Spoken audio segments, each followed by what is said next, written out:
Kanunita anilalpa, kanunita ani iro puinan min mangang se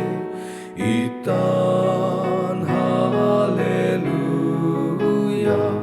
iro puinan min mangang se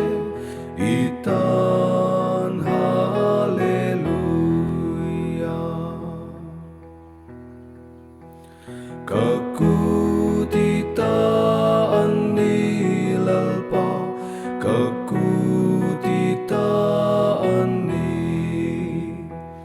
iro puinan parforose itan haleluya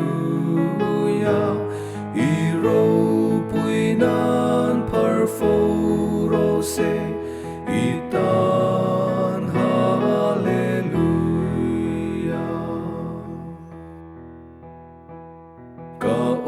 kaoita anilalpa kaoita